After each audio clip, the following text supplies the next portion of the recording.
Well, baby.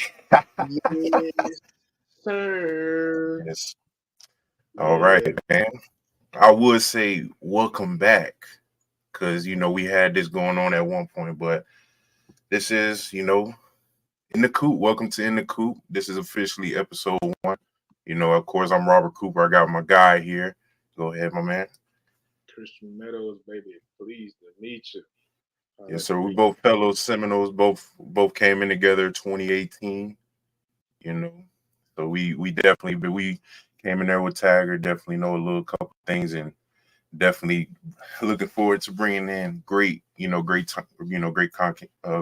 content for you guys, and y'all can always come and joining us in this chat. We'll get some of y'all questions and comments going on, and if anything is looking shaky, just let us know in the comments. But Christian, let's get into it. We live on YouTube and on Twitch right now, so. Hey, man. Let's get in. They know a little bit enough about me. I'm gonna get into myself, but let's get a little bit into who you are, Chris, and let them know who you are. All right. So I'm Christian Meadows. Like my boy Coop said, I came in with him in 2018. On the backtrack, take you through the little journey that I went through. Started around, I want to say the end of my 10th grade year, man. I put my highlight tape together. I felt like I was good enough to be recruited, so I started sending my film around. Uh, coaches, recruiters, 24/7, rivals, you name it. Uh, Nobody looked at it. Some people looked at it, read it, didn't reply. Um, but there's this one coach from Florida State. I cannot think of his name. I want to say it's Chris Sanders, but I might be wrong. Yeah, I I think was saying I don't think I remember no Chris Sanders, I don't know. I think he was a but quarter. I think he was a quarterbacks coach. But like I said, huh. I But don't know. Jimbo Steph. Yeah, Jimbo staff. Mhm. Okay, okay. So he reached out to me. He was like, "Hey man, you watched your film as a staff. Think you got what it takes to play at the next level. So when can we get you down?" So I'm like, Mm, man. So went back to the coaches. I said, "Hey man, I got to get down." So I want to say June, like I want to say middle of June. We got down to the camp. Man, got butterflies in the stomach, man. You know what I'm yeah. saying? My Uh-huh. first real live test. Um, but as the camp went on, I started to get my feet settled. Feet got a little warm. Um, went through the one-on-one process. Seen group of D line coming over with Coach Odell. And man, you know Hunters. that, and One of them boys was ready. how you have two groups, right? And Yeah. like the one like you got one group where all the dogs at, and then you got the other group Yeah, where I think that's the morning group. I think that's the morning group. yeah, it was two groups. So like it was two sets of one-on-ones going on. You had the one with the big dogs, and you had the one with the I mean, they ain't bad players, but they ain't at that level to compete. Yeah. At first, coach sent me to the scrub part. Man, I'm just gonna keep it a book. Just gonna tell you what it is. Um, but Tricky, shout out to Coach Tricky. He was the offensive line coach at the time. Told me, no, you come over here with us. All right. So the first group went out. You know, they did their thing. And I was with the second group. The second group went out. So I was like, okay, this is where it is right here. This is where it is. And Mm. that first rep, that very first rep was against Mr. Robert Cooper himself. Um, and man, we did all three. I won one, Coop won one. We kind of still made it at the last one. Um, but after that session, man, Tricky called me over. He told me, "Hey, you got a official scholarship to Florida State." So that's how I got the offer. The next month, I realized that well, wouldn't nobody else showing me no love. I would just be honest. But Mm. but the love that Florida State was showing me ever since then, man, it was like, bro, it was unimaginable. So I want to say like July 27th, uh, send out my verbal commitment, and the rest is history. The rest is history, man. You. So let everybody know what you're doing now, though. What you doing now? Right now, I am a teacher or educator and a football coach. I teach world history for my ninth graders. Um, Also, am a coach, offensive line coach at my alma mater high school, Macon County High School. So, also wife. I mean, not a wife. I'm tripping. I'm a husband, and you know, got a beautiful girl, man. She was born on July 4th. Okay. Okay. Your father. Okay. Well, as we get into it, like I said, we are live and we are grabbing something. We're gonna grab some questions and comments from the chat. And hey, what's going on, Terrence? But Terrence, shout out to Terrence, baby. it was also leads to our next segment. We got quote of the stream, and today I got it. Today, my quote is: I said it before. I don't know if y'all follow old Mike on YouTube back about 2 years ago, but I said this. I'm gonna have a scrolling at the bottom too, but fast success builds ego, but slow success builds character.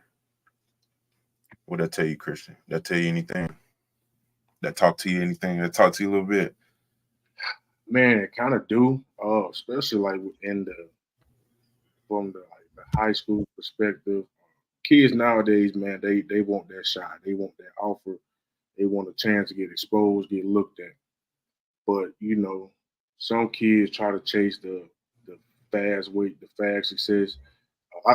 Now I'll be honest, man. Like it was some kids that left.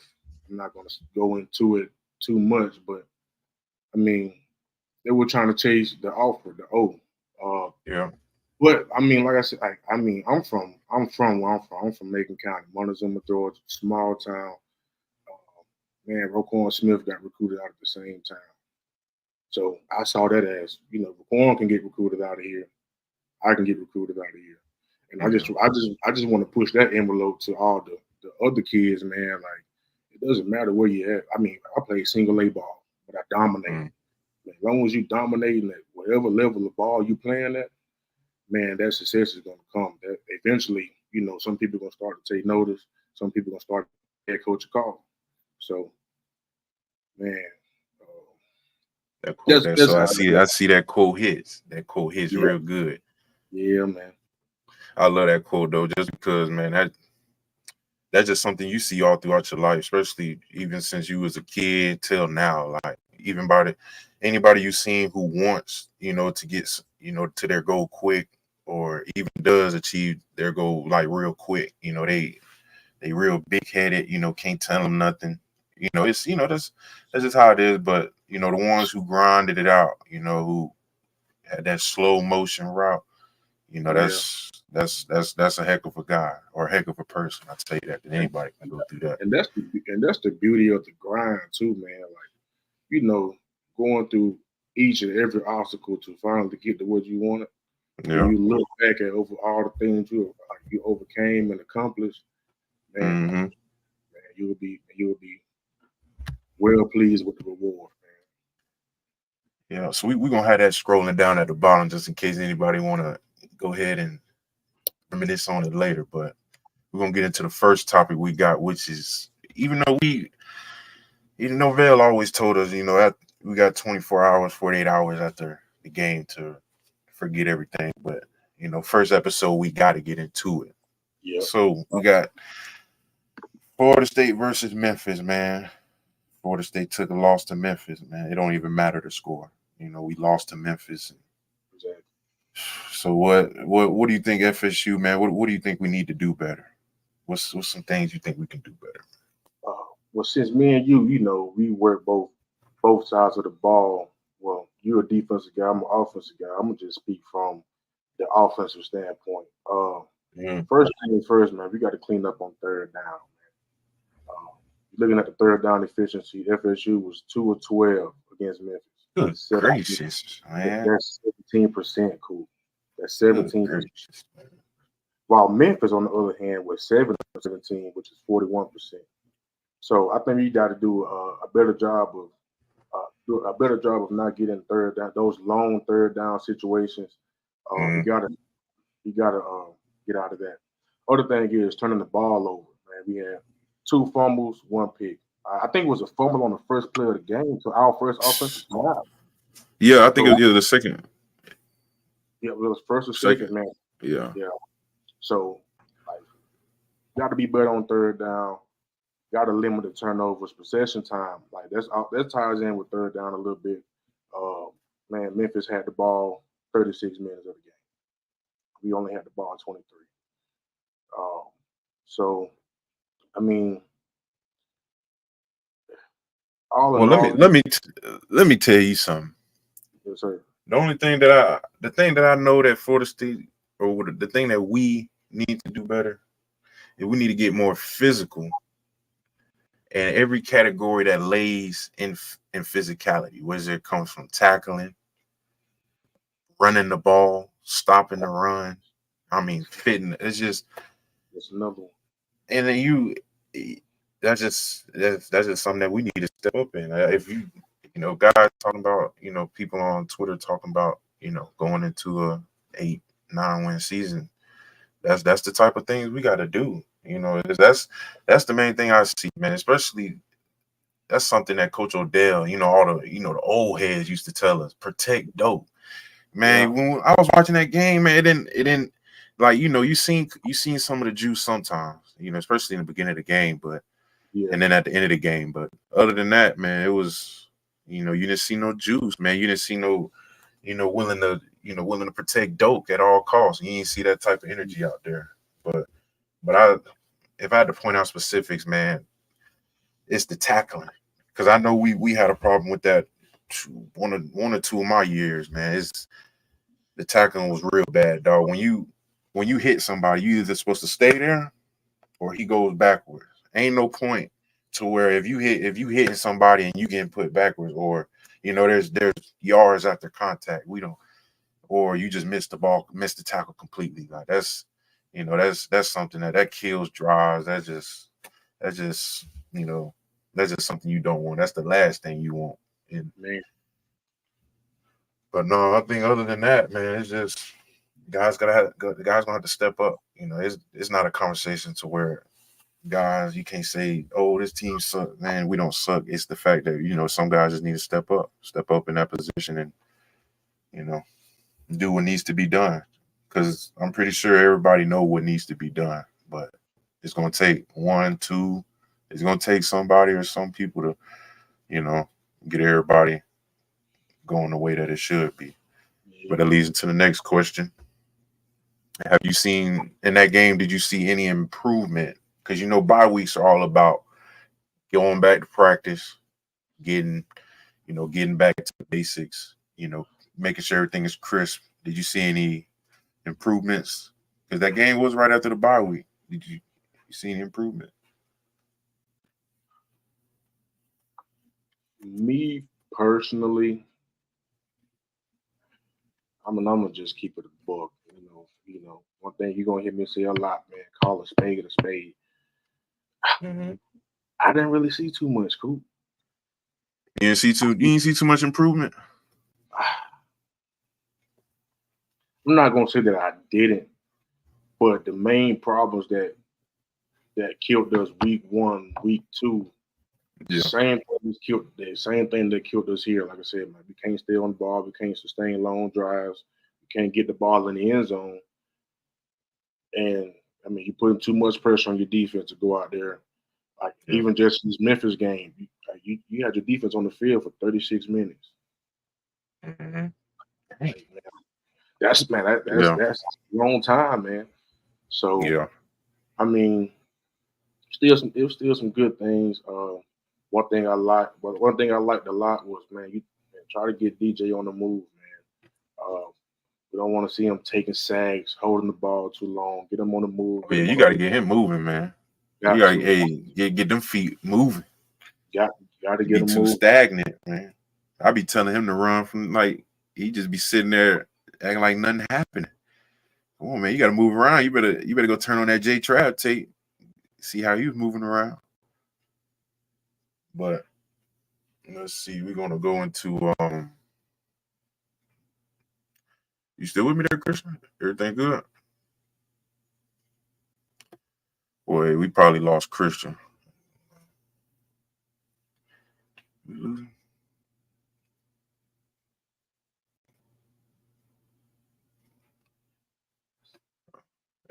all good, baby. Gotta keep it moving. Hopefully he'll get back in here. But we was gonna talk about the Norvell press conference. Some takeaways from the press conference. Of course, everybody wants to see what Norvell has to say. You know, the head man after a loss like that. Just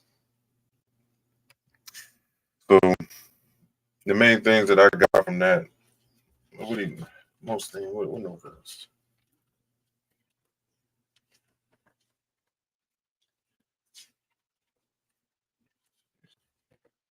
Hold on, I got Christian finna come back in.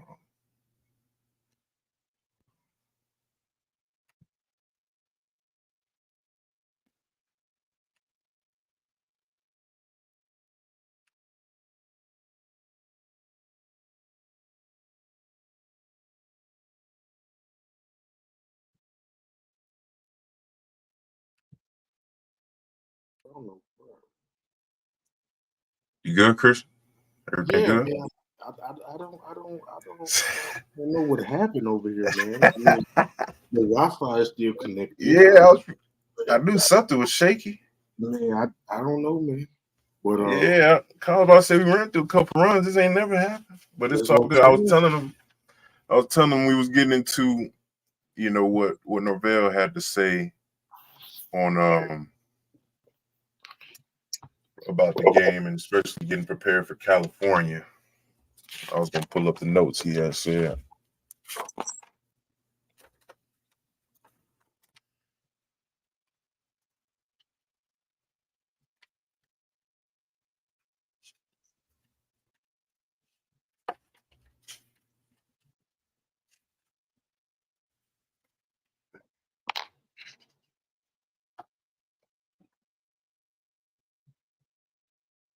But oh, here we go.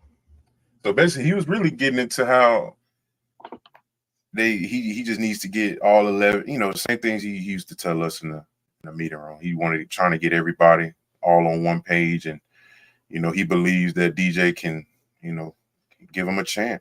He just got to get some more confidence in him. And shoot, he said defense played a better ball. And I mean, I agree with him too. I definitely believe he played some better ball on the defense end. But I mean, what he said, you know, as head coaches say, you know, head coach supposed to take the blame, and you know, he took the blame. And the one thing he did point out that we didn't, he said that there was poor perimeter blocking from receivers, just all on out there on the perimeter. The worst blocking worst he's ever seen. And he also said that practice is not translating to the game. Man, come on, Lord. Man. So I mean, the best thing I can say about that is, man, when practice wasn't translating towards the game, when I was there, it was mainly just, you know, it's the guys are ready. It's just something's not coming out of them. You know, it's especially when you got the beat reporters and everybody, you know, telling us preseason how the team's going to be and, you know, what guys are looking good and things like that. So it's obviously the talent is there, but, you know, it's just something, you know, something got to come out of them, man. Coach got to bring it out of them. But I feel like that's the main problem. But I didn't, you know, me, I'm in, you know, we interior guys. I didn't notice all the poor perimeter blocking out there. I didn't notice that. But what you think? That's one thing, and I ain't gonna lie. Ever since I've been in the coaching, put like this, but I'm not gonna say before, because even when I was in high school, like, oh man, guys blocked the tail off. Man, Yeah. if I find the clip, I'm gonna pull it up. Man, one of my receivers, Trey Brown, shout out to Trey, man. He did a Michael Orr. He blocked the man to the fence. Oh no, that's. But like that's what you want, man. You got to have that physical aspect. Y'all say let's not forget, Coach Norvell used to preach that stuff. Coach Norvell Johnny Wilson used to do it. Shoot, Terry, all them guys, all them receivers we had used to block like old lineman mindset, like ready to take you to the sideline. Like maybe there were occasions where those guys would come to us for some blocking techniques. Like, okay, hey, I'm like, you know what I'm saying? So, but that's one of my points too, man. We got to run the ball, man. You got to. I'm gonna hit you with another stat. So I told you I'm a stat guru. You know, in the past 3 games, you know, we only have 71 attempts for 156 yards. Rushing? 2.2 yards rushing. 2.2 yards per attempt. Like, man, if you can run the ball, you can expand that off. I don't think it's our offensive line. I don't think the offensive line is a problem because we know how Coach Atkins is, and the players to me ain't bad. The players those are not bad offensive line. It's just and the running back. It's just why you think it's off to a little start like that? Me personally, I mean, I don't think they're putting enough emphasis on it. And then, not to mention, I mean, shoot, you can't really run the ball if you're already down 14-3 in the middle of the first quarter. Like, you got to get something going. Like, I mean, of course you can still run the ball, but you playing from behind now. So now you really got to play more pass than more run. Yeah. So that's taking away. I don't think nobody fears our run game right now, especially not like how they did last year or the years before when we had Trey Benson, Cam Akers, those type coming to the game days ready to go. So I just don't think teams are fearing our run game yet. But as soon as they do, I'm telling you, I feel like that's when things are gonna open up more for DJ. You know what I mean? Same thing with J-Trav. Is that run game is always going to open up things for you, but it's just that run game ain't working, so it ain't opening up the way DJ probably sees it in practice or how he wants to see it. And it's crazy that you say that because I was also thinking, last year we had J-Trav.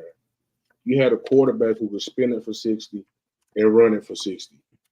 Like that kept defenses honest. Like you don't know if he's gonna pull it, give it, bootleg, pump fake, go down. Like you never know what J-Trav is gonna do. You're not really getting that with DJ. You're really using him more as like you said, a statue. Like he's in the pocket, he's holding on to the ball too long sometimes. And that's where those sacks come from. That were those long third downs come from. Like we don't have that running aspect at the quarterback no more.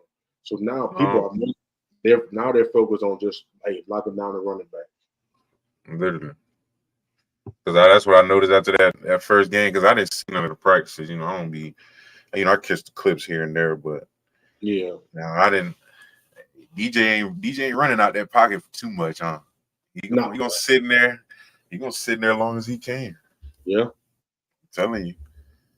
But no, we got let's see, we got some questions that we pulled from. Questions we pulled from Twitter. Shout out who? Shout out to Pokey, man. Pokey in the chat. What's up, Poke? Pokey. Hey man, Pokey, a real one, dog. The real ones the real one, he don't even need no introduction. The real ones already know who he is. Another Georgia maid right there. So yeah. But no, man. Pulled some questions from Twitter. What kind of questions they have for us.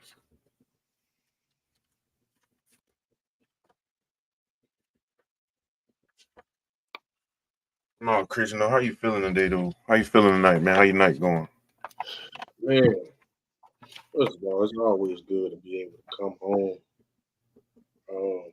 Man, but I had a good day, man. I can't complain, man.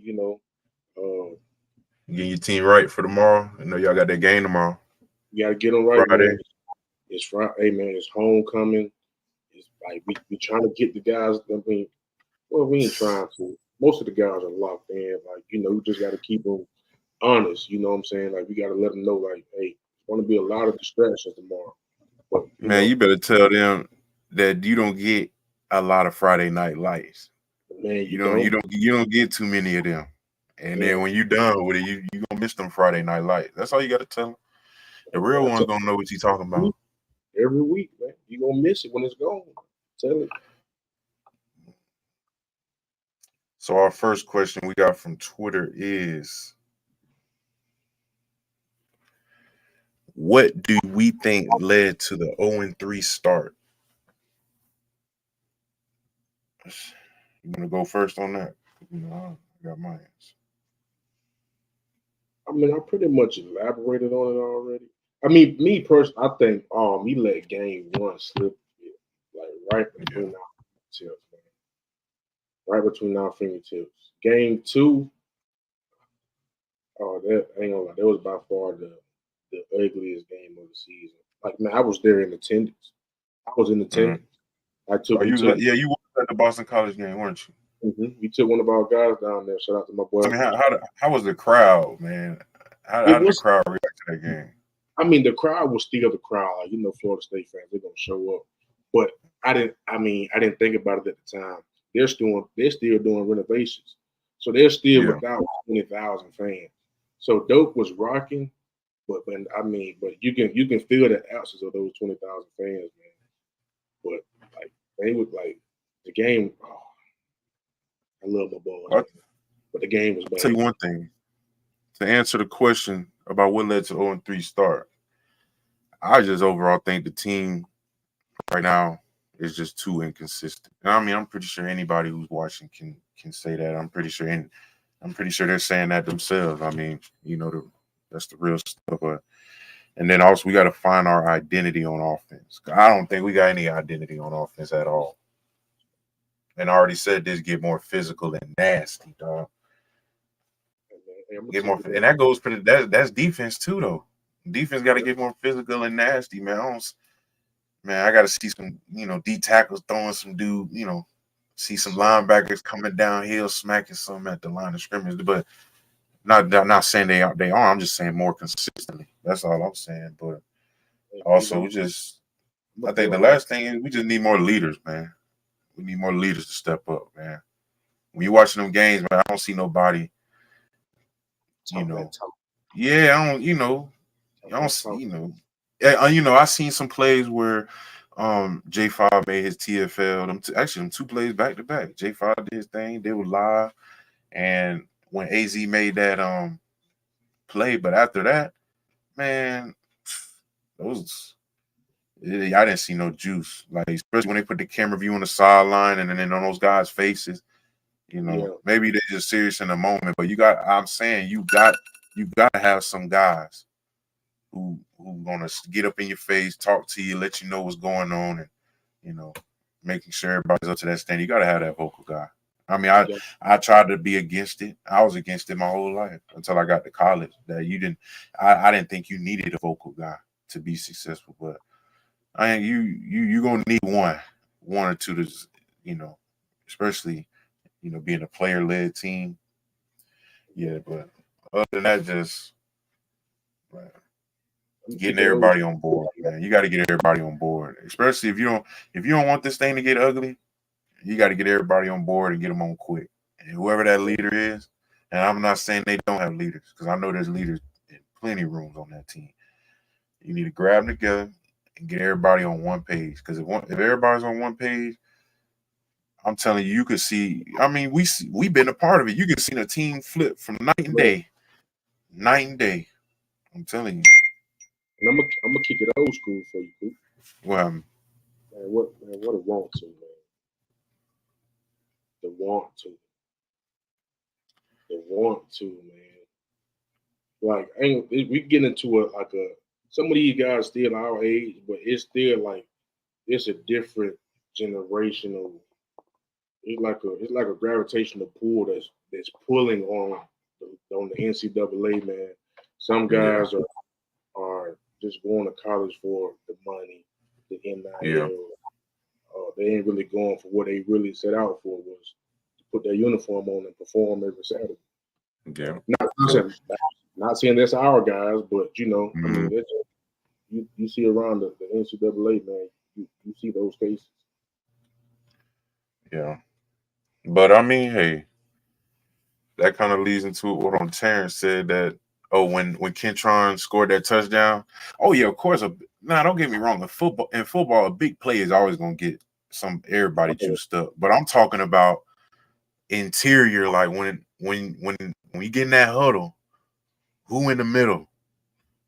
Who in the middle is looking at everybody in their eye, letting them know like we here. This is what we do. This is dope.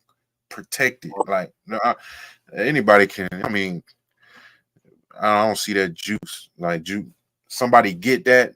Like people like me. Like we had guys on our team. Marv come in there, get all saying that. I get out there ready to go. That's that juice. That's that juice flowing. They got me ready to go. But that's what I was kind of leaning towards, Terrence. But the next question was, what does it say? Do you think Coach Norvell can lead this team to a 7-8 win season? I mean, we kind of already spoke on this in our last answer, but I feel like the only way that we can get to a 7-8 win season is, like I just said, man, a leader. Somebody has to get in the middle of that. It can't be Coach Norvell, because everybody know Coach Norvell is one of the best coaches. He's one of the best motivators. If he gets you in room talk, he's gonna get you motivated. I mean, that's just what it is. But it can't be Norvell. It got to be a player. I don't care if it's Fitzgerald. I don't care if it's Mastro. It has to be somebody in there. Me personally, I want somebody who been at Florida State. So I want somebody who especially already know what it is. Especially if anybody was there last year. Yeah. They know all the standard that come with it.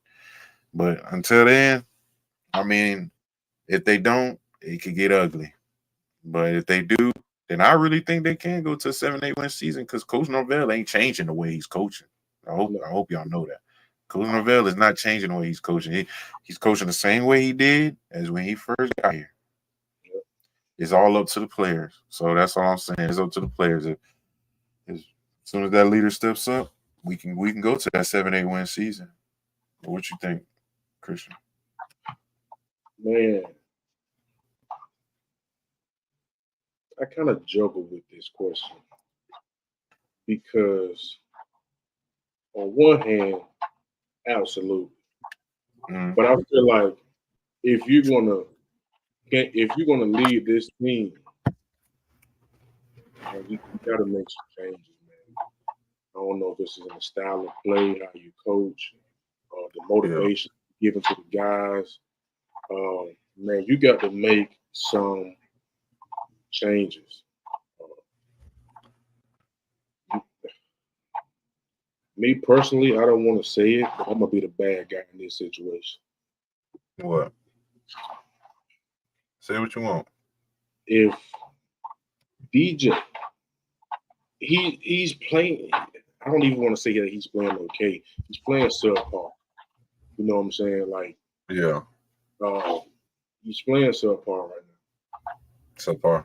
If he have another game like he did, at least like the past 2 games, you got to start looking at the guy that won the ACC championship for the Lakers. I mean, he was a young buck, but he was a young buck last season. But I mean, he had. You talking about Brock Glenn? Brock Glenn. Yeah. Brock Glenn. Because I want to compare DJ problems to our past quarterbacks. They get in here, they get that confidence problem. Jay Trav went through it. Jay Black went through it. Francois went through it. I mean, I'm pretty sure what quarterback hasn't. Yeah. But I just think DJ, he's not a bad quarterback. I just think he need to get his confidence. But then you brought up a great point. He's a senior.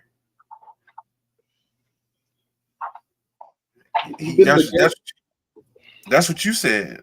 I said maybe he just need to get his confidence up, get his feet wet. But what you said? He's a 5th-year senior. If you don't have, put it like this: if you're a senior playing this game, football, at the collegiate level, and you can't find it in yourself to get yourself going, especially at the most important position on the offensive side of the ball. Yeah, I feel that. Like, like, come on, man. Like I said, man, you 24, 25, 23, Yeah, 24. he gotta be about 23 or 22. He gotta be one of those. So your what, fifth season, sixth season? I know you did three. He did three with Clemson. I want to say he did one. He did. He did two with Clemson, one with Oregon, and then one with us. So I don't know. He might have did three at Clemson. I think he did. Because if he's a fifth year, then he did 3 years at Clemson. So that's what I'm saying, man. And like you see, like each year he started. I ain't write those stats down, but you see that each year while he was at Clemson, and the guy game started to elevate. Like he was getting more rushing yards. You can see him throwing the ball like effectively, not turning the ball over as much as he's doing back. Well, he ain't really turning the ball over now. He's just playing inconsistent. But I mean, if you can't pull it together during this Cal game, I think we're back at Doak, ain't we? Yeah. Mm-hmm. Still a Doak protect. They need to protect it, man. You don't drop 2 games at Doak. Don't drop a third, man. You can't drop a third. Don't drop a third. But no, all in all, to close up this Memphis and talk, all I'm saying is, in order for us to, like this question said, get us to a 7, 8, 9 win season, man, we need, at least speaking to the D-line, because the D-line is always going to be a key part to every team. We need O-line going backwards, or we need O-linemen on the ground. I tell my guys this every time, Coop. Every Friday before they take the field. I say, man, you guys are the motor of the vehicle. All right? Literally. If the motor ain't working, the car ain't gonna go nowhere. But if that motor is fine-tuned, everything clicking on all cylinders, man, that car can take you anywhere you want to go. And man, that's what y'all are, man. You guys are the motor, offensively and defensively, offensive line and defensive line. And I also say one thing about the D-line, man. We need to fix and be more aware of them passing lane. Because I've been seeing some of them quarterbacks taking up, getting some easy, rushing yards and, continuing drives off of those runs. And me personally, and I took this personal on the field too. But when you got a team whose mannerisms and they walk around and they feel like they more physical and more tougher than you. That's how Georgia Tech came in. That's how Boston College came in. That's how the Memphis Tigers came in. They came I don't think nobody. It's back to them. I wouldn't say it's back to those days, but it is a moment right now where guys ain't respecting it. But like I said, you gotta make them respect it. I mean, it wouldn't be a better place to do it than in the trenches and with the linemen. Hey, I'm pulling the quote from my favorite coach, Mike Tomlin. Okay. I remember he said that quote. I remember he said this when he first took the job in Pittsburgh. What'd he say? They asked him, "What are your plans for the Pittsburgh Steelers?" You know what he said? What'd he say? Run the ball, stop the run. That's it. When you run the ball, you can open up your offense. If you stop the run, you make the other team one dimensional. That's it. Make the game as simple as you can. Man, come on. Let's stop the run the ball. I like that. I ain't gonna lie. If I do become a coach, that's what I would live by. Run the ball, stop the run. Stop the run. But then let's talk about Florida State versus California. How we feeling about that? Because so far, what I got from Cal is, let me go ahead and what I got from California is basically the quarterback. He's coming off almost a 200-yard passing game against I think they play San Jose State or San Diego State, one of them. But yes, 200-yard passing game, and the running back had 169 rushing yards. And their defensive back, who is a senior, leads the NCAA in interceptions. Yes. Yep. So how are we feeling, man? What as in, let's say what Coach Tag used to say, what's the keys to victory? what's the keys to victory? Like I said, I'm gonna stay on my side of the ball, man.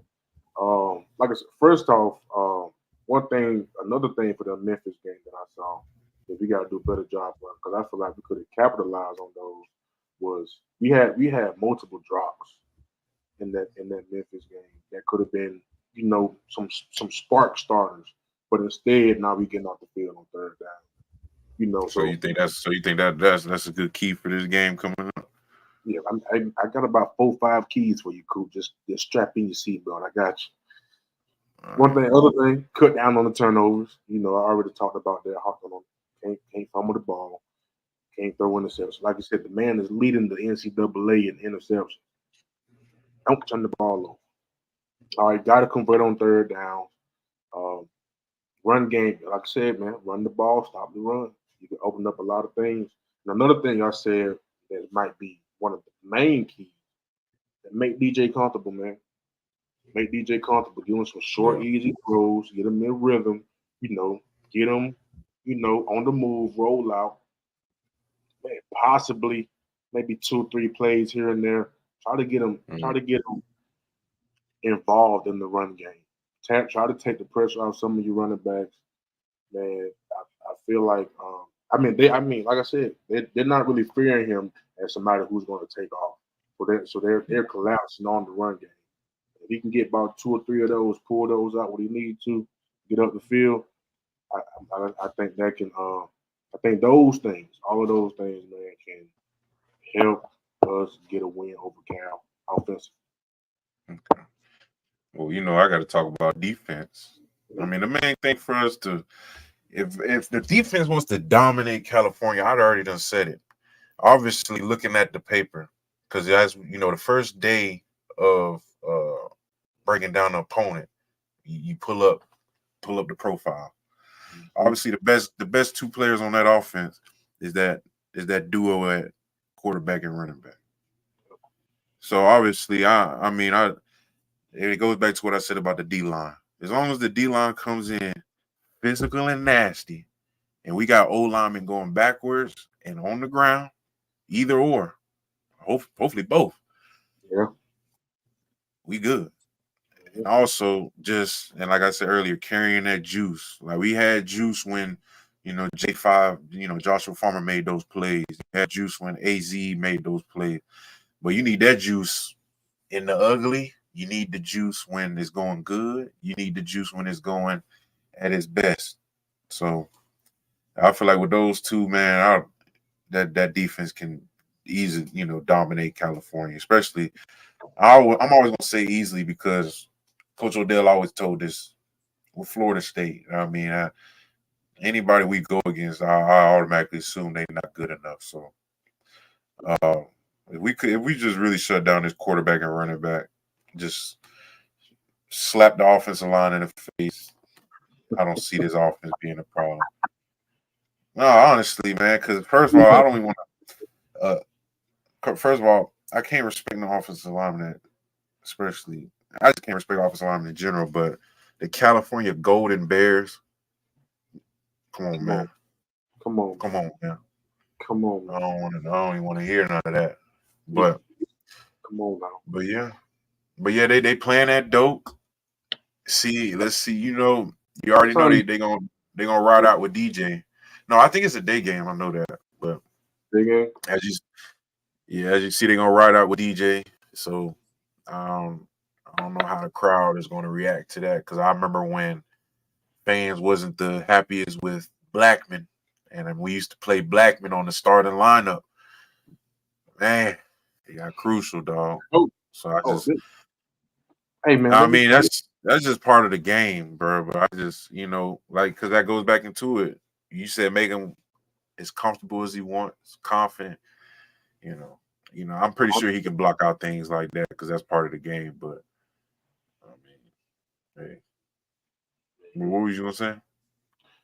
No, I was gonna say man, at the game, Boston College. Like I said, DJ wasn't playing well. Crowd. We want Brock. We want Brock. Yeah, man, you gotta know Coach Norvell, and they probably hearing that stuff too. They're not hearing it, but I'm just saying, like, hey, I mean, put it like this: you in Dope Campbell, you got Florida State Seminole across your chest. Yeah. Hey, put it like this: even if we don't win the game, the fans expect it to be competitive. I do. I tell you that. The game wasn't even competitive against Boston College. They did what they wanted to do. They ran the ball and got play action throws, quick, easy throws. Quarterback, like I said, quarterback on the move. They got some key stops. Man. But hey, let's not forget, California DB leads the NCAA in picks. So let's hope that DJ, keeps him up there. We need to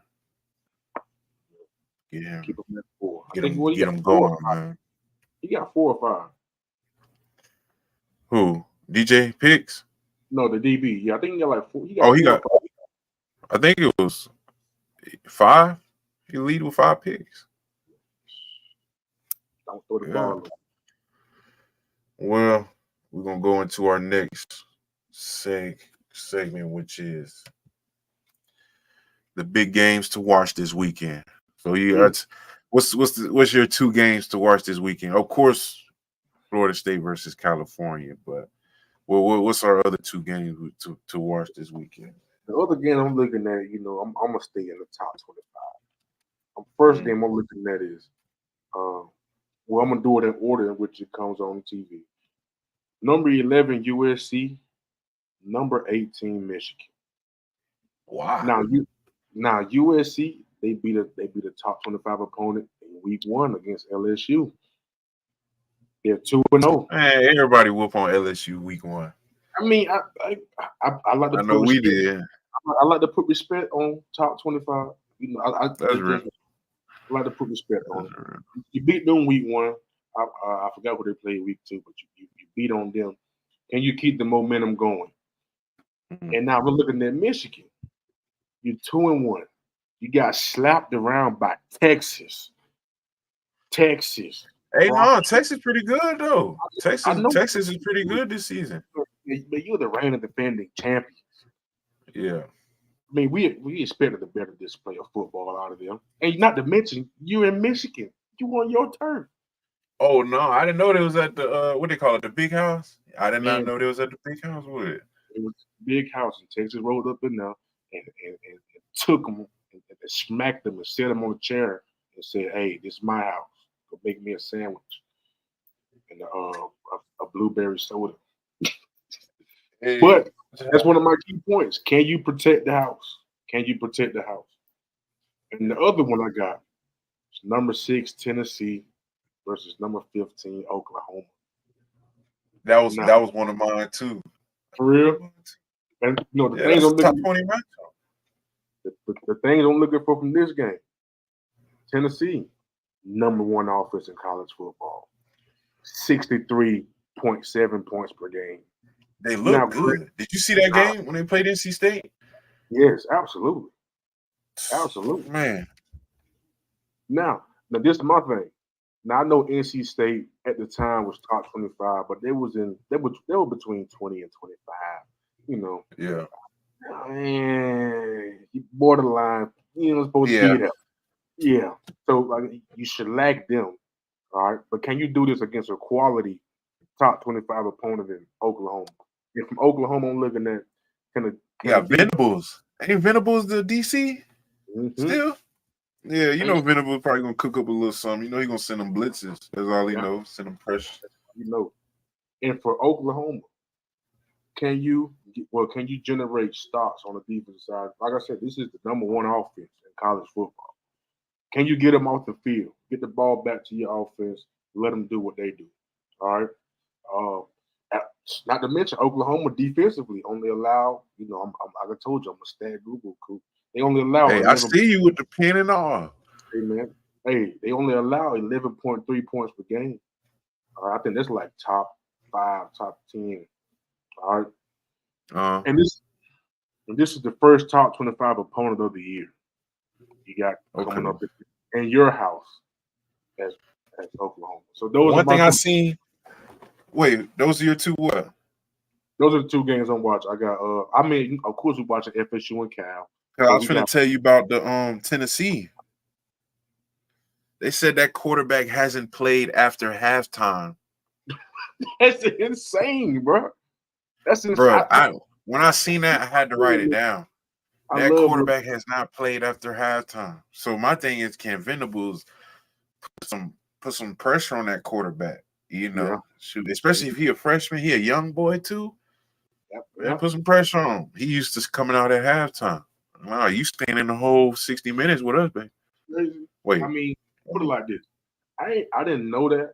I mean, I watched the games, but I put like after halftime, it's like, man, they don't. This is the blowout. This is the butt whoop. We going to the next game. I mean, so y'all don't even catch the sick. I did not know that. That's crazy. Well, my two games, other than what you said, I'm staying in the ACC because I'm all about who gonna be the top dog of the ACC. So I got NC State versus Clemson.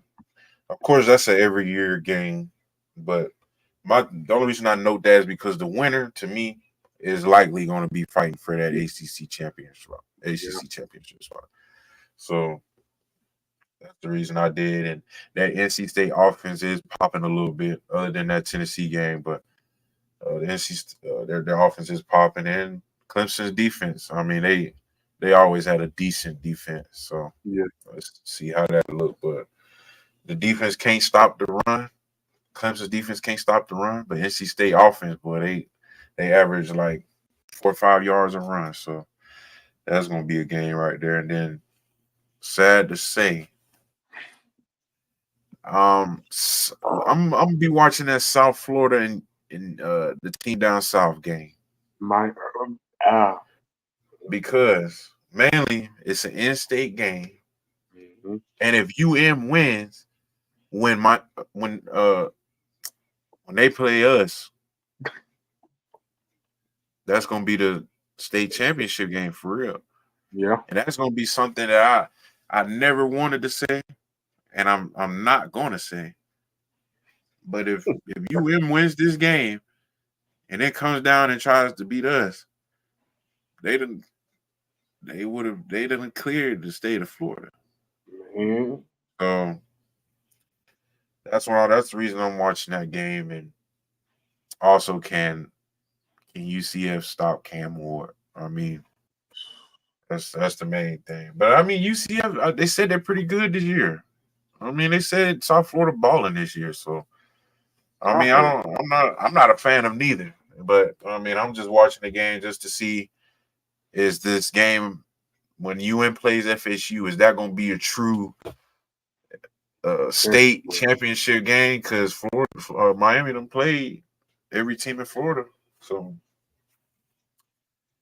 we're gonna see what they got to offer. But we done talked about the big games to watch. Let's talk about you got the best looking offenses so far in college football right now. And I give you the best looking defense right now. Hey man, I like the first offense. Like I told you, like, man. Tennessee, bro. Tennessee, yeah. They got the number 1 ranked offense. I mean, the number 1 ranked offense. You got a great, passing game. But what I love, this, like I said, I'm an old lineman. I'd rather go forward than backwards. They have a great running game, man. They got the big hogs up there. I seen a little hey, Tennessee got some big hogs up there. Or maybe that's just the camera angles, because the camera angles make these players look bigger than what they are. I'm telling you. But you never know. Like I said, And not to mention on the run game, they got playmakers on the outside. All right. Yeah. And this is one thing that I picked up that we talked about earlier in the show. Their wide receivers are blocking downfield. Hey, when you got receivers that's blocking, that's definitely gonna take your offense to the next level. But Exactly. hey, That's ask a defense ask some DBs what that mean when they get when the boys getting drove off the ball. Man, come on now. Helplessly. So that's tennis. So that's one of them. Number 2, Texas, man. Texas. Oh, Texas offense, yeah. Hey, Man, you seen they said the quarterback got hurt. Arch Manning came in, had 5 touchdowns. Arch Manning came in and went stupid, fam. He went What stupid. they gonna do?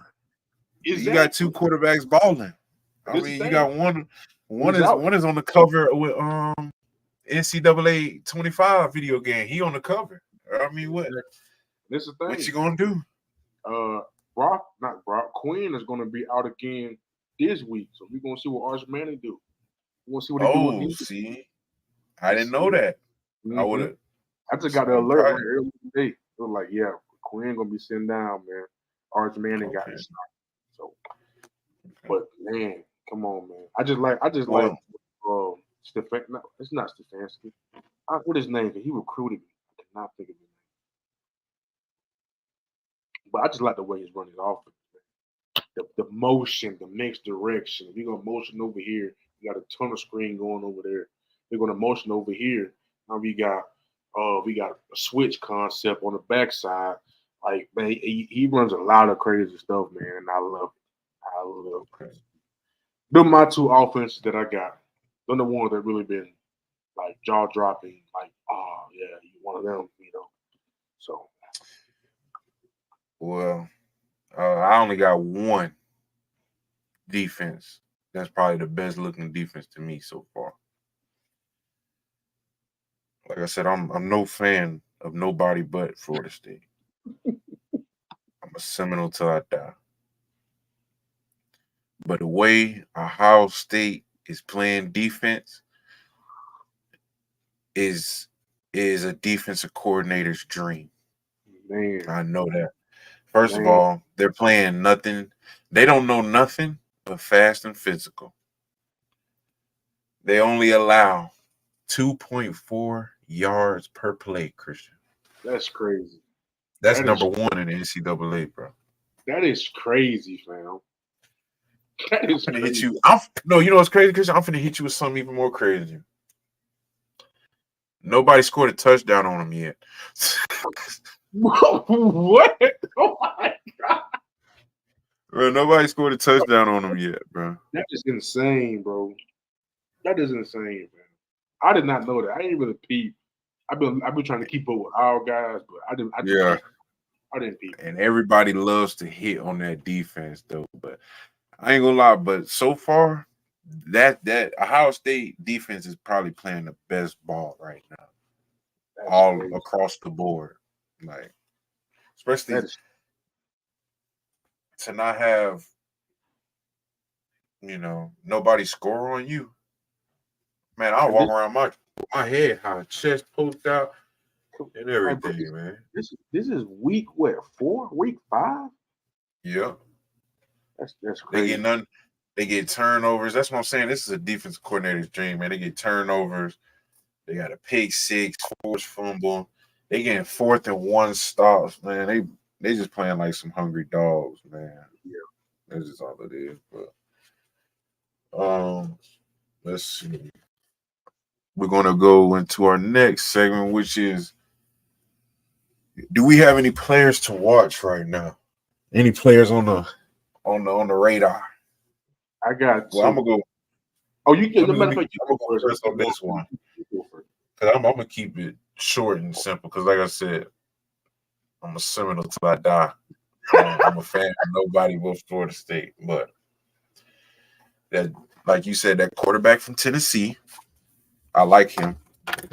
And I'll tell you that the thing that he hasn't played after halftime in 2 of the 3 games so far is pretty crazy to me. Like That means you really blowing them boys out. Like there's nothing else for you to do.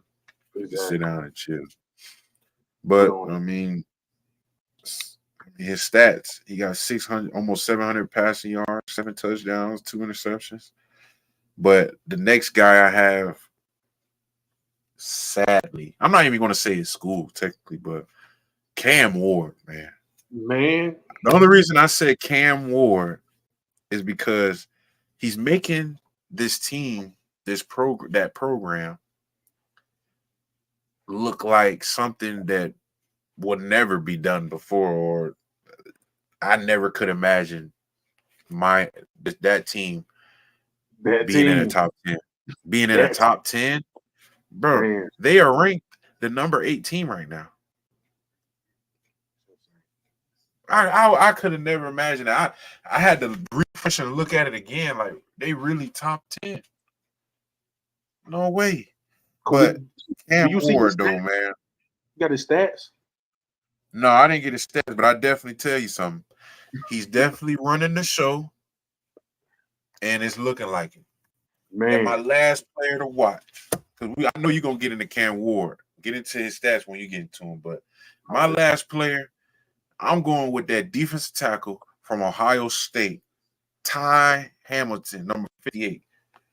Hey, Christian, when you go on YouTube after this, the first play of that defensive highlight, he pushed the offensive lineman back. The dude he pushed back fell and tweaked his knee, and he made the TFL. So he threw the dude, injured him, and got the TFL. That's all I needed to see. Hey, then that's all I needed to see. Dude, he took him, threw him. He's on the ground crying on his leg while he's over here making the TFL. The man is physical. The man is quick. The man is violent, man. He's just that's a great D tackle, man. That Ty Hamilton, he can definitely, he's definitely one of my players to watch, man. And if you ain't watching him, Christian, you need to go watch him now. I gotta go check him out. All right, I got let me know your players, man. I got two too. One of them you already said, Cam Ward. I'm gonna throw some stats at you. He has 1,035 yards passing right now. He has a 73% completion percentage. He averaged 11 yards a pass. He has 11 touchdowns, 1 interception, with a 94.4 quarterback rating. Now, I know people don't know what the quarterback rating is. I mean, if you're a sports guru like that's almost 100%. That's almost an A+. That's all I need to know. That got to be good, right? The man is man. And you know what's crazy? A lot of people said he was going to be using his legs this year. Coach, I didn't know nothing about this dude. He only had like 100 and something yards rushing. Everything he's doing is, man, he's dotting people up through there. And like I said, hey man, this what hurts me. It's what hurts me. What? He's supposed to be one of us, man. Yeah, I heard Cam Ward was supposed to be a Seminole, man. But he on the other side now, so we don't care about him. But we recognize great play. So game recognize game. I always tell people that game always recognize game. And this other cat, who else you got? The other cat I got, the running back from Boise, Ashton Genty. Oh yeah, that running, yeah. You talking about a mixture of speed and power? He has 45 carries, 459 yards rushing. He averages 10.2 yards a carry. You mean tell me every time you touch the ball, you're getting a first down? You getting the first down? Like, bro. I'll tell you one thing. If we get to doing that, DJ gonna be the best quarterback in the land. What? I'm telling you, man. If we had some stats like that, I'm telling you, DJ be the best quarterback in the land with that one. But yeah, and I got another one. You said two too. You said another one too. I like Nico from Tennessee, the quarterback from Tennessee. Yeah. Hey. And since my boy is getting the second start this weekend, I gotta see. I gotta see if Arch Manning can do a double take. I gotta see if he can do it again. Hey, because Such told him it wasn't luck. Yeah, man. I gotta That's see. real. I mean, you were playing some pooty rules, some real pooties. You were playing no top notch competition.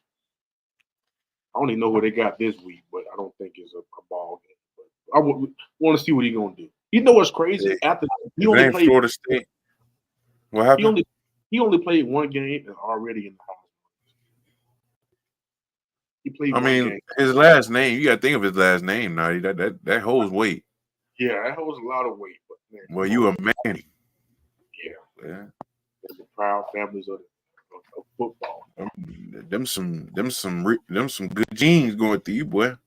Man, you know what's? Hey, you seen him take off on the quarterback pool or whatever it was. Oh yeah, he got a little speed on him. Slid. He He got a little slid. speed on him. I said, man, come on, man. Well, yeah, those are my guys to watch for this for the week. My guys. We're gonna head into our next segment, which is Q&A. We got some questions that that were asked of me and you, and we're gonna start with the first one, which was this one from me, Christian. About you said, how hard is it to move city to city when you get signed, released, and signed? Yeah, this your ball. I mean, I wouldn't. I mean, I'm pretty sure everybody has their different answers, but for me, this is something I always wanted since I was a kid. So I don't even look at the hard stuff of it like that, especially to where I'm sitting there thinking like, dang, now I gotta move to this city, to this city. I'm really looking at it as, this is an opportunity to change my life, my family's life. So I mean, but of course, when you get, released, you never want to that it really trains your mental because you never want to get, too down. So because that also taught me in those moments of being in the NFL of not being too high either. Don't be too high, and getting cut. It tells you they don't get too low either. So I mean, the best way to answer that is, I mean, it's not really hard, especially just for the way I look at it. It's just an opportunity. It's all about what you do with that opportunity. So when the opportunity comes, I know I've been preparing for it. So whenever it comes, I'll be ready for it, and then learn from it, keep moving. Hey, the book ain't over till you die. When you die, that book closed. So you're just you got to keep on writing. So this next question, me and you can hop on, Christian. The next question is, this, I guess it's a parent who has a kid, and they were asking, is getting a trainer worth it, for their child? Me personally, I mean, you an athlete, so I probably feel like you could train yourself. But say if it was like another sport, like maybe you got a daughter, so what if she want to play, basketball, softball, or something? absolutely, I'll get a trainer then. Basketball, I put in some time on the court, man. You know what I'm saying? Yeah. I wasn't that good. I know how to box out. I do the fundamental box out, get the rebound, overhead Stop. I don't pass. even think you ever beat me in 1-on-1. I have All beat right. you.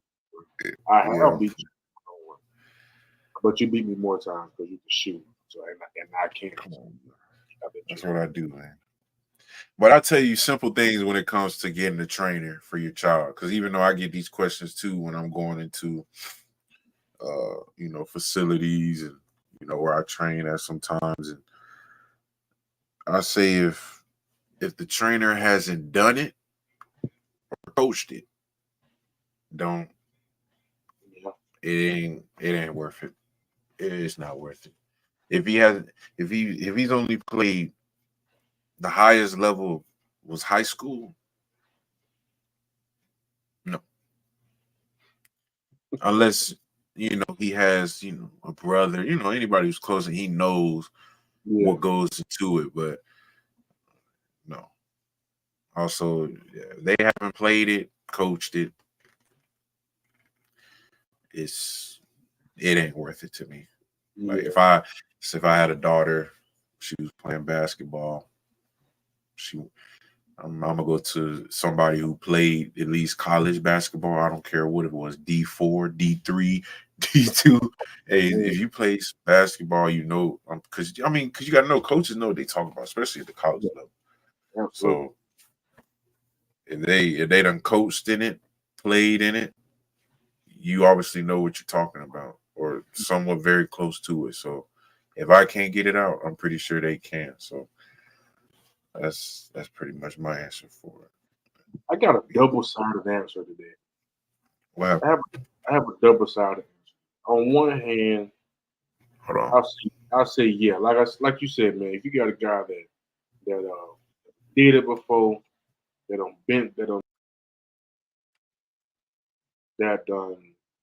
you know what I'm saying, went through that same grind. Absolutely. Man, my brother a trainer. Shout out to 2012 Fitness. I go tap in with the boy. Shout out to my cousin. He be doing the training. He's in the Runner Robbins area. I can't think of his name. I can't think of the name of his training group, but his name is Pt.1 Smith. I'll go look him up on Facebook, man. Get at him. If you want that Runner Robbins, Macon, Perry area, go get you some work. But put it like this. My brother trained me at one time, but I really didn't need one. Like I said, if you got that want to, if you got the desire to go chase that, man, you'll be out there on your own. Like, you'll be out there on your own. You'll go get you some cones. You'll go buy you some cones. That's what I was telling people. That's the first step of anything. If you ain't got no self-motivation, it's over.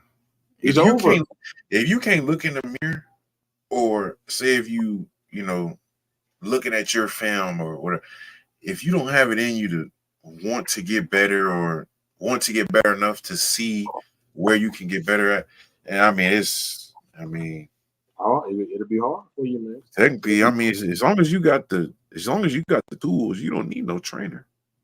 Yeah. For a basketball player, as long as you got a goal in a basketball, you don't need no trainer. Especially if you got self-motivation, especially all the technology we got now.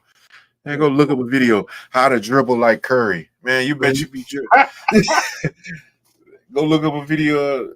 I'm pretty sure what's that center? Hakeem the Dream. Hakeem Olajuwon. He do them classes with the bigs. I'm pretty sure there's videos somewhere.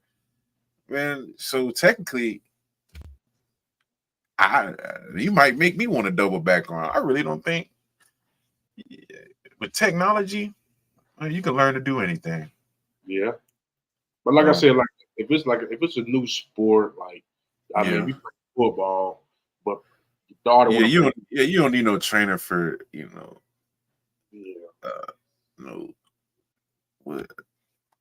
what sport? I'm pretty sure every sport probably need training. Yeah. Even the chess club needs some training. You never know. That's actually a small hobby I picked up with chess. Okay. Oh, you training? Who you training out there? I ain't training nobody yet, man. I'm still learning. Okay. But I could teach some basic. I can teach some basic chess moves, man. You know what I'm saying? I guess. You got the next question. Is NIL killing the game of college football? Me personally, I don't think it's killing it. It's changing it. Because now, I heard plenty of people tell me this, like the NCAA is going to be getting run like in NFL. That's just a college program is going to be ran just like the NFL program. Just especially when it looks like there's no limitations on how much you can make either. Because the president from Oregon told them, said, hey, take whatever you need. I need a championship. Take however much money you need. I need a championship. So I mean, for the people or the players who are not level-headed, because if you're not level-headed and you making thousands, possibly a million Million? in NIL, Man, come on. man, a not a you can't tell that person nothing. Nothing.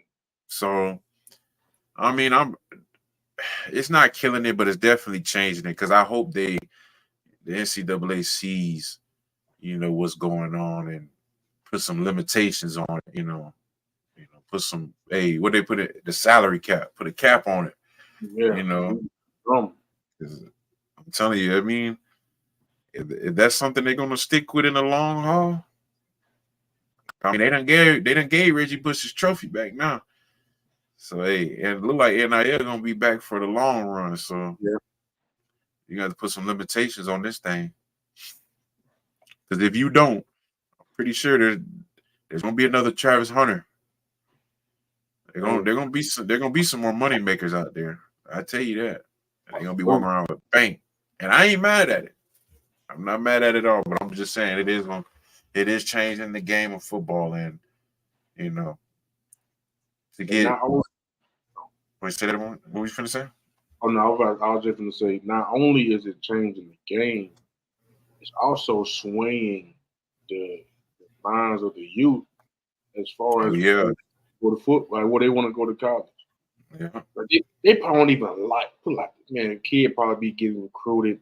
Let's say the man, I don't know, Arkansas, Yeah. right? So this is dream school. Arkansas, like me said, man, if I get a scholarship from Arkansas, I'm committed. Well, one of them type schools. Yeah. Heck, But everybody done said that. then what if the University of Oregon call you and say, hey man, we want to give you a scholarship, but we also want to give you this NIL deal with Aquafina or something. Yeah. Man, the NIL deal gonna bring in approximately $30,000. Yeah, I'll say forget my dream school too. I See that? ain't never had a dream school. See? That's what I'm saying. Yeah, I know. I'll be Yeah, that's thinking what I said. Whoever gonna throw the most money gonna win that recruit, man. That's what I said. Instead of doing this to 17-year-olds and people coming out of high school, you need to keep it within, the transfer portal. Let the older head. Cause don't let no 17-year-old be finessing coaches out here. Man, come on. You seen what that old lineman did to us at Florida State. That Georgia offensive lineman. Now let's see. We got one that says, before we head into our next segment, this is one from me. Hopefully, I done answered this question so many times, but hopefully since it's on In the Coop, it's the last time I can answer this, but what sparked the race with me and Coach Norvell. So, as I said on Herb FM Sports Radio, because they were talking about how I was saying when Coach Norvell first came in, nobody really was messing with Coach Norvell. Like nobody was really gravitating towards him for real. I mean, I wasn't either. I don't think nobody really was because just the way he came in, he was real, strict, real, how he was when he came in. That man was real commanding, like, setting his foot down. So I always seen when it was practice time, I ain't gonna give y'all the whole long, the long story, but at the beginning of practice when we break the huddle, he always sprints. He always sprints to the side. And I'm just sitting there like, it's something I always peep stuff. So I always noticed it. And I'm like, man, that boy really running. He really running down that field. So he didn't always used to get on me about my weight, but like when we did like workouts or something, and I'm like one of the first ones or, doing good or something, it seemed like a surprise. Like he'll point it out like it was a surprise or something, but So I got to the point where I started racing him. So it was one practice where we was just stretching. I think he was just talking, doing his little normal thing, talking, yelling, all type of stuff. So my mind, I ain't say nothing. In my mind, I was just like, I'm just gonna race him today, see what he say. So, we broke the huddle. He started running. And I tried my hardest. I picked him leg. First of all, you gotta realize that stretch we do don't really be a stretch. Like your body really don't be warmed up for real. So I was trying to pick him up, putting him down. And me in my mind, I'm not thinking about the media people who's already out there. Because media people out there. Yeah. So they got this all on video, and I'm like, me, I'm in the moment, like running, trying to catch him.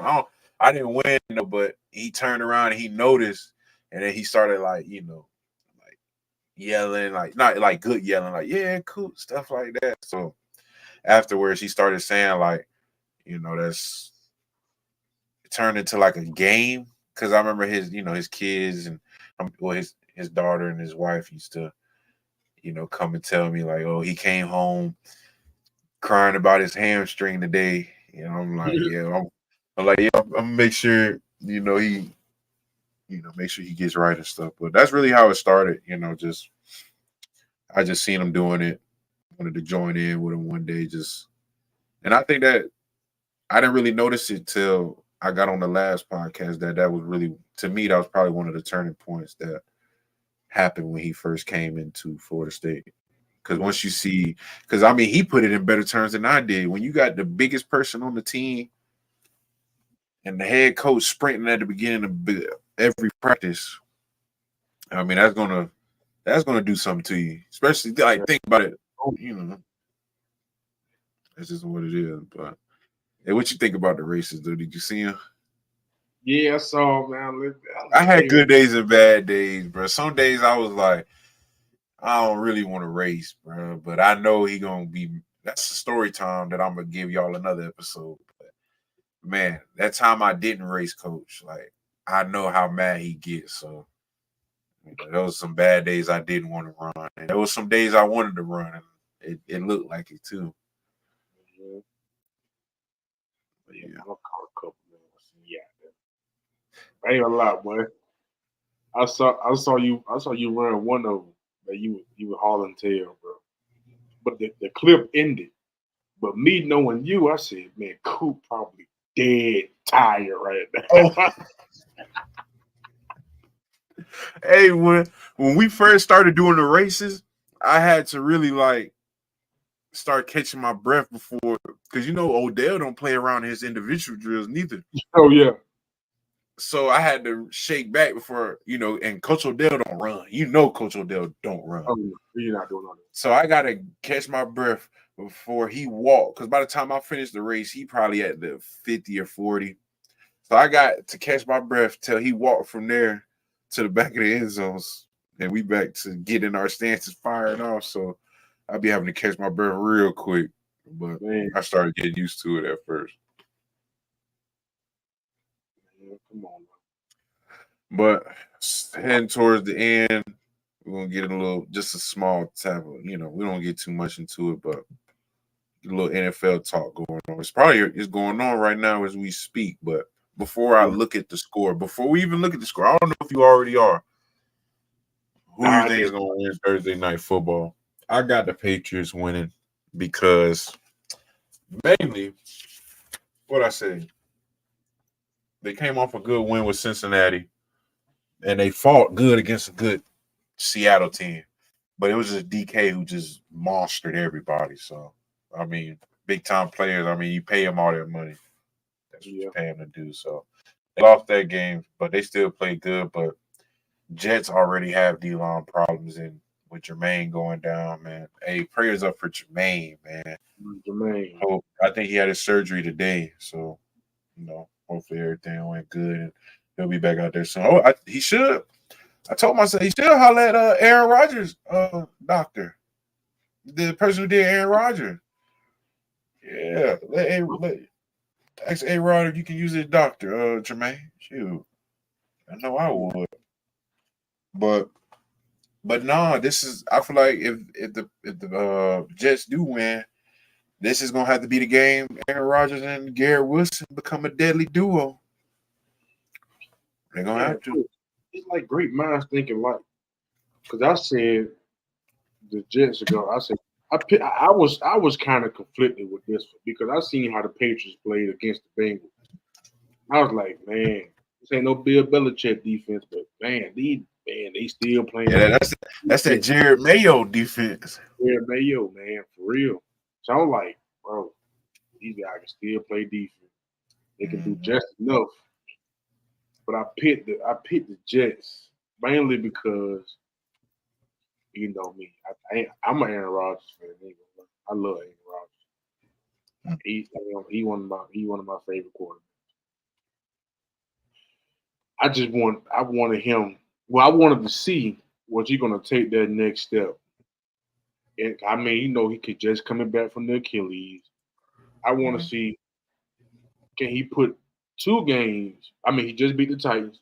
I want to see can he put 2 games back to back. Put 2 good games back to back to each other. Like, he don't have Mike Williams, but man, like I said, you still got Garrett Wilson. Still got Brees Hall. That's the offensive line, it ain't the best, but you got a little something. Let me see who's winning right now as we speak. The Jets are currently winning 7-0. What quarter? It just started. It had to just start. Just start the second quarter. Well, 5 minutes into the second quarter. Yeah, Brissett ain't doing it. Brissett ain't doing it right now. Aaron Rodgers got over 100 yards. He doing it. Aaron Rodgers is 12 for 13. Oh my! You see what I'm saying? Yeah. And that's another reason why I didn't pick the Patriots because you know what's crazy? Wilson is not even his top receiver right now. It's that dude who's with at the Packers, Lazard. Lazard. Yeah. Oh, never mind. I got his. Hey, let's keep moving over, man. We gotta talk about Bryce Young being benched in the Arizona blowout win against the Rams. So I ain't got too much to say about Bryce Young being benched, but that's what we expect. Especially, hey, this is a money-making league, man. If you got to win games, man. So he didn't win none last year. Start off 0-3, still don't look any better. I mean, get the ball to Andy Dalton. Matter of fact, bring Cam Newton back at this point, man. Now look, I knew it. Matter of fact, I think they brought him in for a workout. While we joking, they brought him in for a workout. For real? Yeah, they ain't signed him though. I guess they ain't falling for the last stunt. Yeah, I was just buddy ain't paying up. Look, you said it's a money making league. Not to mention, you're making the top dog money. You're the first round draft pick, like round 1 pick one. First pick. Man, you making that cheese, man. Yeah. And you not playing up the part. I mean, like you got some key pieces, man. You got some good pieces. You got Deontay Johnson. You got Mingo. I know he young. I can't think about his name. I think he played for LSU. Is it Leggett, whatever? No, he didn't play for LSU. He played for South Carolina. South Carolina, that's one thing. You got a little something, but I mean, offensive line terrible. But yeah, he in a bad situation. So that's real. But yeah, that's from Bryce Young being benched. I mean, that's just what we expected. But if you really want to talk on a deeper level of it before we move to the next subject, it's just I need Carolina to call me one day. I ain't gonna get to it. Carolina, man, if y'all need a D tackle, hit me up, man. But Arizona's blowout win against LA. The only thing I want to highlight about that is, man, Marvin Harrison Jr. looking I couldn't even tell the difference. I don't know. Yeah, that boy had 4 receptions, 130 yards, 3 touchdowns in the first half. That's crazy. Not even the game, the first half. And then the other thing I had was, of course, you got to check in on our Seminoles. Fisk and Verse, they look good to me. I mean, Verse, I think Verse was the best defensive line rookie, or probably defensive lineman in general. But I think of the week, but on PFF. But he had a forced fumble that Fish recovered. I mean, hey, the boys balling. But other than that, they got blown out. That was crazy. I thought Fish was slide, bro. I thought Fish got that dark that dark visor on. Okay, I said, okay, he must be bro. coming in like Darth Vader with that one. For real. Mm-hmm. But that was embarrassing. That was embarrassing. Now, granted, you don't have Cooper Kupp or Puka Nacua. So, I mean, your offense is very limited. But, I mean, I'm a fan of Kyler Murray too. You know why? Because he's not the ideal picture of quarterback in the NFL. Your normal quarterback is between 6'3", 6'5". Kyler's like what, 5'10", 5'11". Yeah. I don't think he's that tall. Oh yeah, no. He probably like, I think he's like 5'6". He ain't that short. He ain't that short. No. Yeah, I thought he about 5'6". He looked like it. But no, Marvin Harrison Jr. I ain't gonna lie. I'm gonna go ahead and put it out there. Rookie of the year. Offensive rookie of the year. Yeah, I ain't gonna lie. We kind of going a little bit over time. We're gonna go ahead and go. Let's go into our story time. Let's go into our story time. Christian, let's end it with our story time and finish it off with one more. But what's the story for the day, Christian? Now, this story is titled Dunkin' Donuts. Dunkin' Donuts? Dunkin' Donuts. So, all right. So, man, class of 18, we just got on campus, doing orientation, all that good stuff. We met with Coach O, who was our strength and conditioning coach at the time. He brought us in. He just mainly wanted to know, are you weight loss or are you weight gain or maintain? Me and Coop, some big ones coming in, man. We obviously on that weight loss.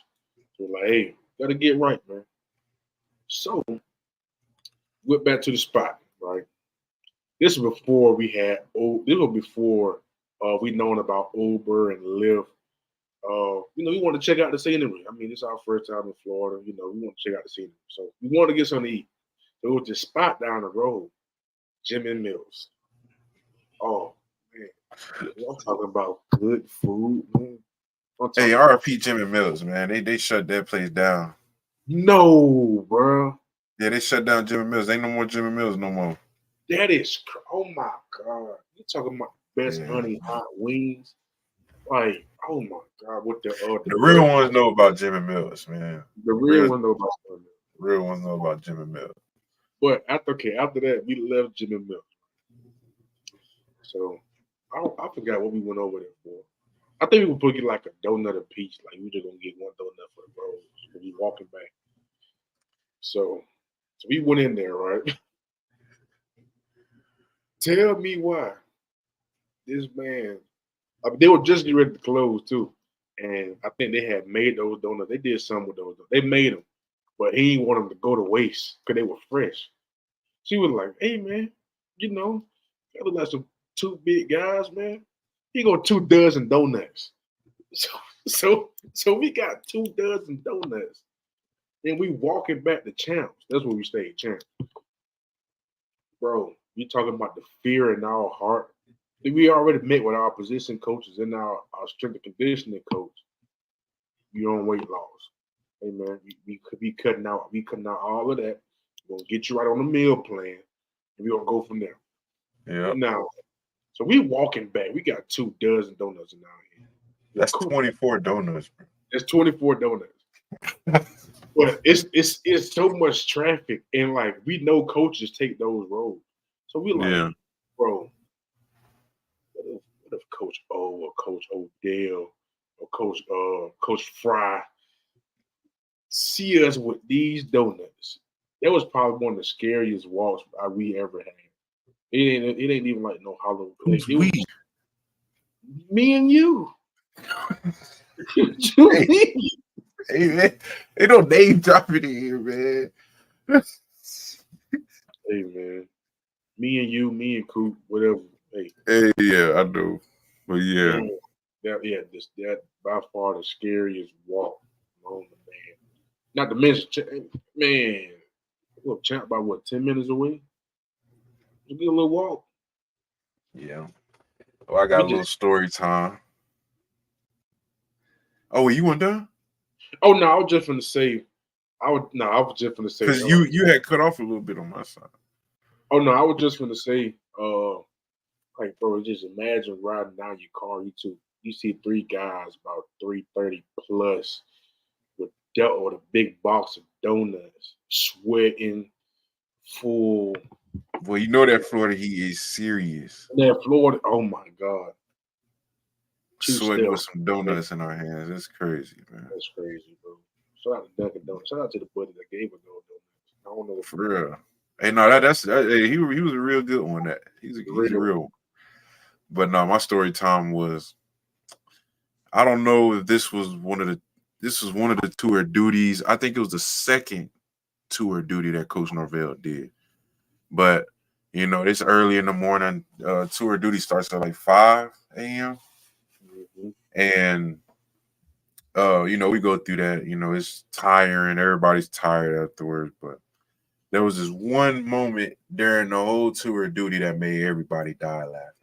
So we do the mat drills first, and then you do like the agility drill second. Mm-hmm. So Coach Odell was in charge of the hoops, where you go through the back.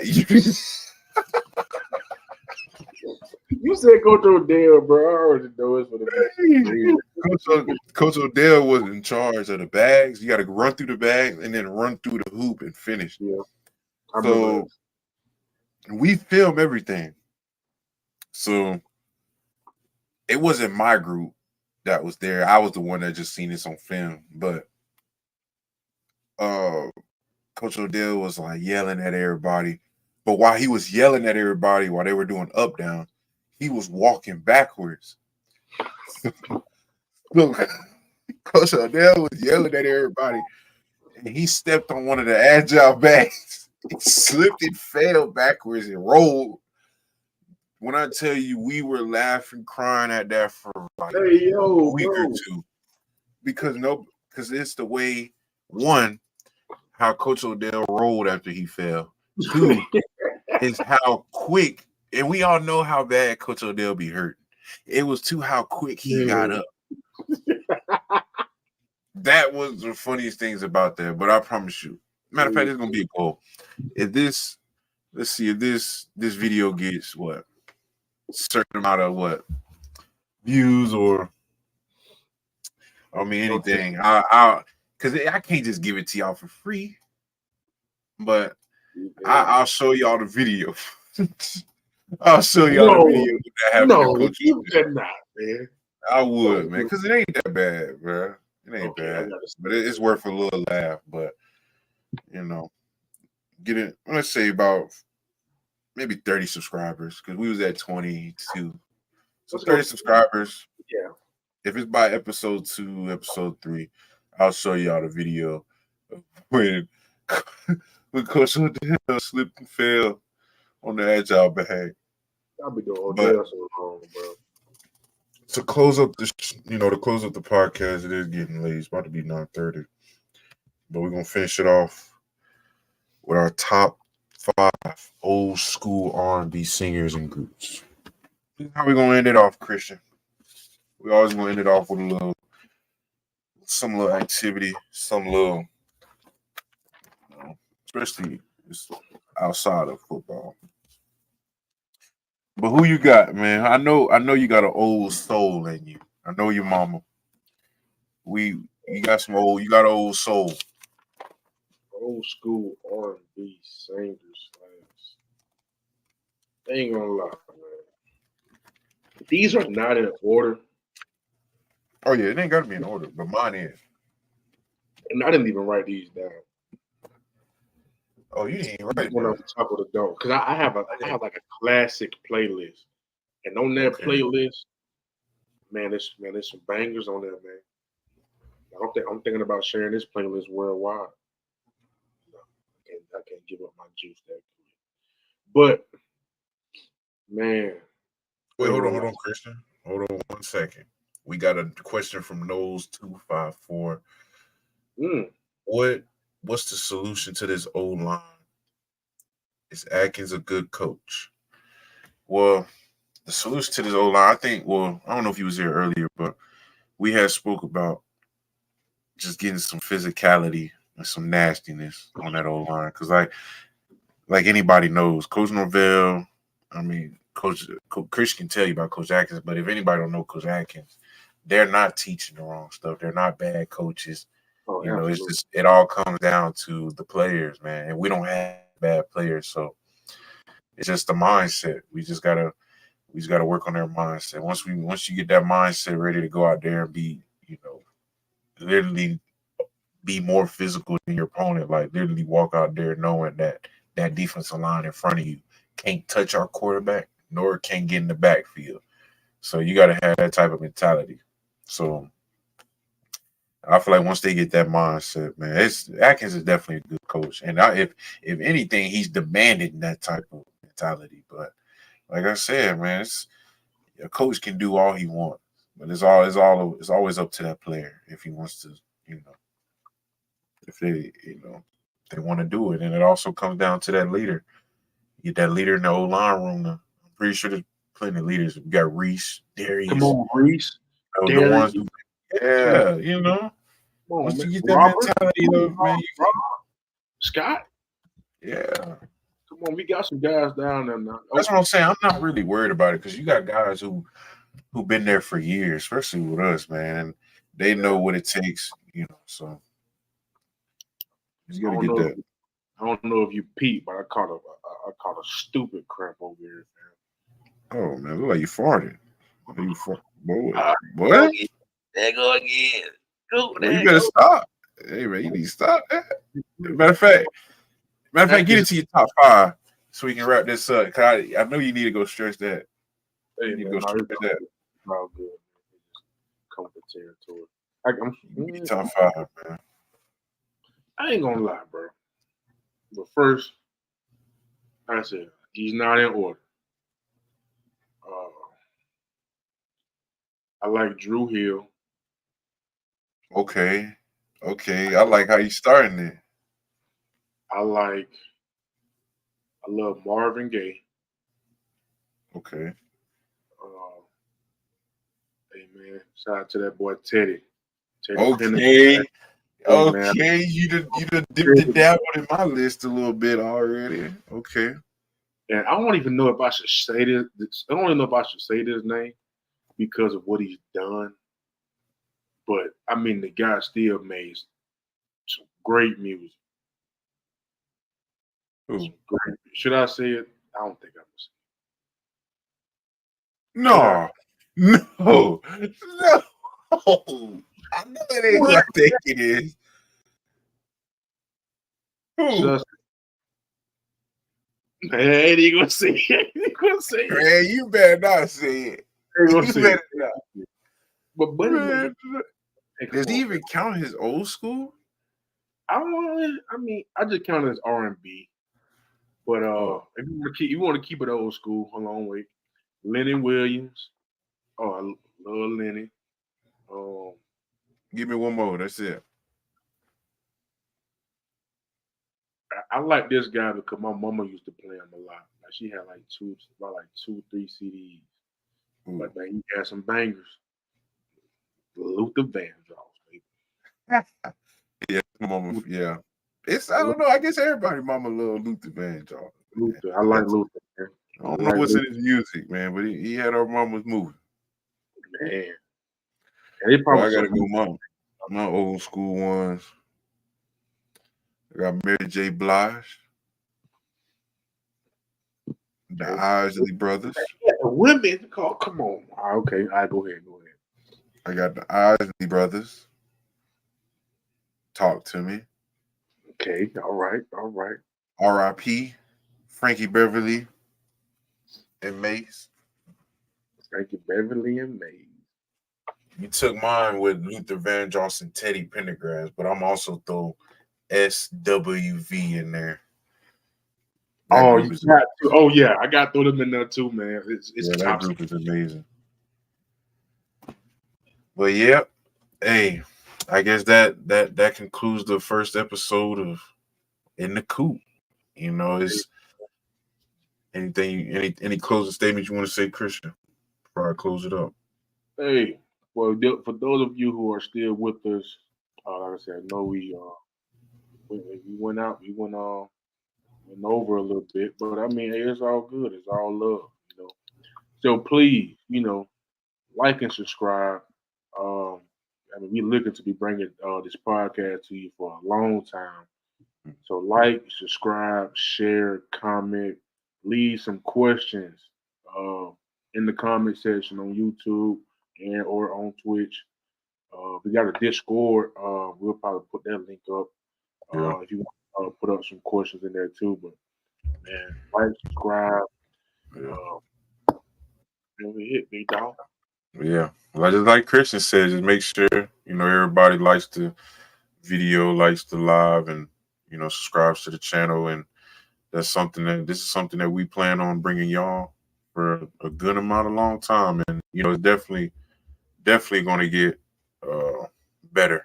It's the first episode, and we're gonna find the tweaks, and get them better, and come back on episode 2 and later episodes with better content, and hopefully, more questions from y'all as we get our audience bigger. But definitely got some great questions so far, at least for the first episode to get things started. But overall, I'm it's glad, me and Christian used to have these talks, back in the room, just me, Christian, Trey, just everybody. So this is just something that we always done, and something that we decided to, bring to the audience. I remember, I think it was like our first or second week, but we stayed up until like 6 a.m. talking about the differences between Gwinnett County and Montezuma, Georgia. Don't worry, we're gonna have plenty topics in later episodes though. But like I said, overall, to me, this was a great first episode, and we're gonna go over things, making sure things get better and better as time goes. But as we are on schedule for our next episode being released on Monday at 7:30. If anything changes, my Instagram at the Real Big Coop. But other than that, me and Christian, we definitely appreciate y'all for being here for the first episode of In the Coop. Hey, we'll see y'all Monday, or if we don't, we'll catch you someday. Hey, what'd you say? I was just gonna say, we need a little nickname for the people, man. A little nickname. I don't know, man. I mean, we can think about that, but we need a little nickname. Nicknames, they gotta come out. You just can't. They gotta come out. Yeah, they gotta come out. Pause. But I'm sorry, man. Terrence, my dog, super glad. Yeah, like I said, it's definitely an honor doing this again. But it's definitely gonna get better. This is just the first episode, but we definitely got some great stuff, and in the stores for y'all. And but yeah, we're gonna keep getting better with it, though, Terrence. But appreciate everybody being here for the first episode. Appreciate and I think that's it. And hey, Christian, tell them, hey, we up out of here. Hey, I'll let you.